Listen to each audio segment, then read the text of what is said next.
I think I was either on the way to Iceland or coming back from Iceland. I was also really anxious because I didn't know what my next move was when I was coming back. It was crazy reading what you had written about what you imagined Art Prof to be, because I wanted to do those things. So it was just like I didn't even have to think about it. I didn't care what I was doing.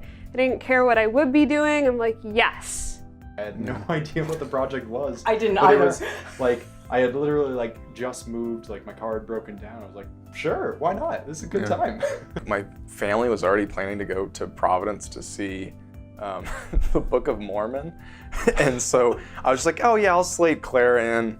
I was thrilled to be a part of Art Prof and get that email. I was actually aware of Art Prof and the development and everything for quite a while, and I was really jealous of the other TAs that got asked to be on the team. So when I got the email, I just like felt so excited and happy.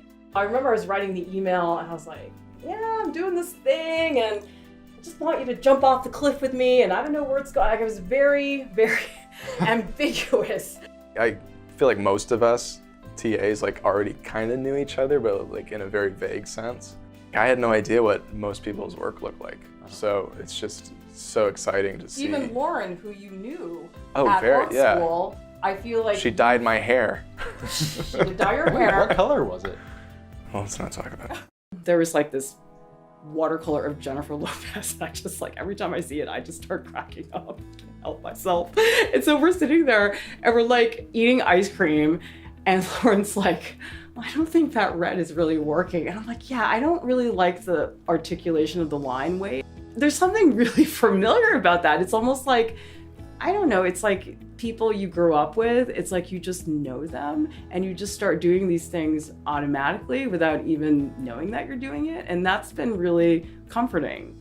Alex has the most soothing voice in the world. It's like an ASMR, like therapist kind of voice. Like you just want to curl up inside Alex's voice and like go to sleep. For Alex, like a lot of takes is 2. Most of the time he just gets up and does it and leaves. We actually had trouble getting bloopers for him. Like that was the only blooper that existed. Whereas Casey, I could fill like a feature film of Casey bloopers if I wanted to. I was like very skeptical and protective when Clara was like, oh, we're hiring a new person. I'm like, nobody can be as good as my classmates. Dee is like kind of amazing. She's an angel. Anyone. Yeah, She's an angel. She's a literal angel. Everything she draws is so ugly and weird. But it's and like, she's such a sweetheart. It's like cool ugly. The government should pay Alex to just like exist and be a person, because he like just, I think he should just go around and be like nice to people and like calm down the citizens. When people get on set, we've noticed that people really need a trigger to get themselves in the right frame of mind, because I think the natural tendency is to be nervous and act stiff. I think Casey has the best trigger.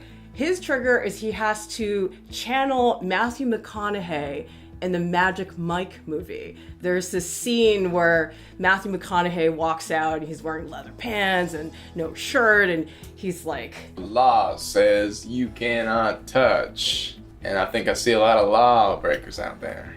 All right, all right, all right. The funny thing though is it works every single time. There's this thing about working with Clara where she'll get 2 kinds of ideas. One idea is more like, you know, a brainstorming idea of like, what do you guys think? Yeah, okay. And the other idea is like, it's like a steam engine. It's like this horrible, it's not horrible, and she gets these ideas that she thinks are really good, but then they're actually bad, and Casey and I will try and be like, oh, I don't know if this is such a good idea, and she's like, no, we're doing it. Alex is always like, yeah, you should try it out, Clara. Just do it. It's okay. I support you. Like, yeah, the other day, like, we had a plan for, like, to start filming on one tutorial, like, early in the morning. Then she comes to pick me up, and she's like, I had this great idea. We're filming these things first. It's like, all right, let's do it. Yeah. The Professor Lieu you get on Art Prof is a Professor Lieu with the edges really sanded off. Like, all the way sanded off. Yeah, all the way off. There's just like a nubbin left. She's much more sweet and good-natured and charming than she was in her class. We called her the dragon. Oh yeah, in the kitchen she's like a literal nightmare. I don't really know But what she else to say. also makes meals like faster than anyone else I've ever met. Yeah, it's pretty alarming. I don't know how she does it. She feeds us, and that's like the one redeeming quality. The person who I think made Art Prof actually happen is my husband, Alex Hart. He's like this ghost. Like, a lot of people don't really know the degree of what he does.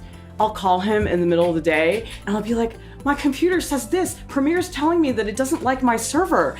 When I call him in the middle of the day, he'll answer the phone and say, tech support. He researches all the stuff that we need to get. He figures out what the lighting and all that stuff that I just am really bad at and know nothing about. If he was my therapist and he billed me, like, I think it would be like at least 7 digits or something. He gets the totally uncensored version, which is so much uglier than anything you could ever imagine. So I feel very, very lucky that we have him, because we wouldn't be here if he didn't do what he does so willingly without complaining.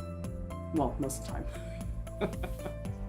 When I heard like that the TAs would have this opportunity just to talk about art and just think about art out loud, I was just thrilled.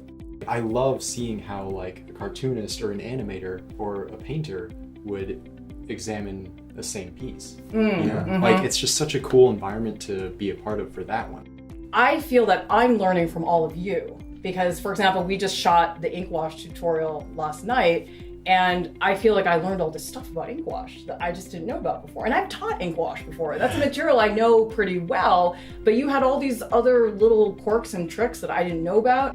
I don't think it's just us teaching the world. I think we're really teaching each other. Yeah. And that's what's fun about it. And that's what keeps me really stimulated, is that we're always growing. The crazy thing about Art Prof is that we actually only meet as a team like very few times a year, and we have these intense retreats at Professor Lieu's house where we film constantly for the content for our site. It ends up being hilarious. Like, we all make fun of each other and we sleep in the same room. I think almost everything I have done on this project has been something totally new and unfamiliar that I didn't know how to do at all. When I was learning Premiere at the beginning to learn how to edit video, and I was sitting there with my husband, and he's like, oh, you just do this and you nest the sequence and then you do dip to black. And I'm like, what?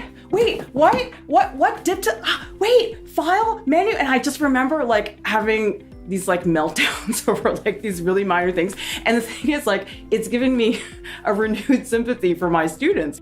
And so now I'm like, oh yeah, it is really stressful to not know how to do something and fall on your face and make a total mess of things. We were originally doing all this stuff as audio for so long, and then suddenly like, we should be doing videos. Like, this is so stupid. And now that's the entire website, and we just take it for granted that we're doing all this video content. And that was something that we weren't prepared for at all. No, none of us are actors or like camera ready. Like, we just had to figure that out. Yeah. So it was like really kind of jarring at first, but again, like, you just kind of, for me at least, I was like, okay. Like, knowing you and working with you on this project really helped change my personal mindset on it. Because we were talking about this yesterday. I'm a very impatient person when it comes to work. Like, I hate throwing things out. I want things to be just ready. Yeah. And like, here we are 3 years later, like, diligently working on this project. And it's really kind of been such a concrete example of like, you have to put in that time. Now I'm glad we took 3 years to make it. We threw out like 80% of what we did, which hurts to think about. I feel like most of the time when we actually got rid of things, I felt really relieved, because the idea that was generated out of it ended up being like so much better and really streamlined the process of like content creating or whatever it was we were trying to accomplish. We don't have, you know, a budget for 15 editors and 8 sound designers and everything. I find myself shouldering a lot of things that I don't have any experience with, or just have no choice but to do. Because some days I look at the project and I say, you know what, if I don't do it, it's just not gonna happen. I do supervise things, but I also mop the floor, and I also pick people up at airports, and I also go grocery shopping to feed people when they're here shooting for things. I think when you're starting something from scratch, you have to do that. You know, you don't have that backup. But I think seeing like that as an example for us, like seeing you take on all these tasks has been so great.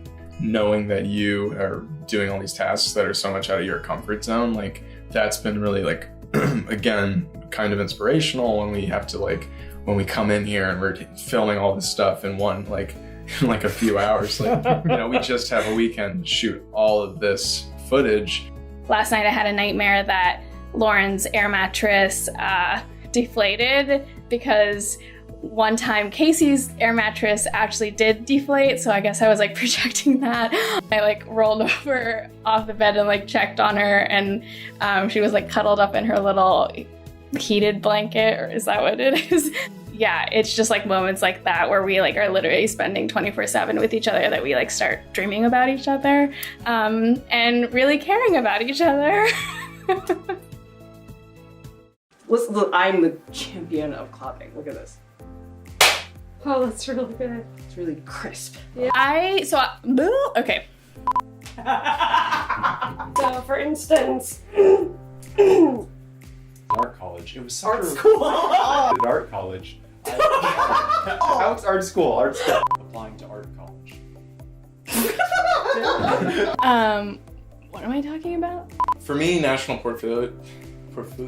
pick up ones that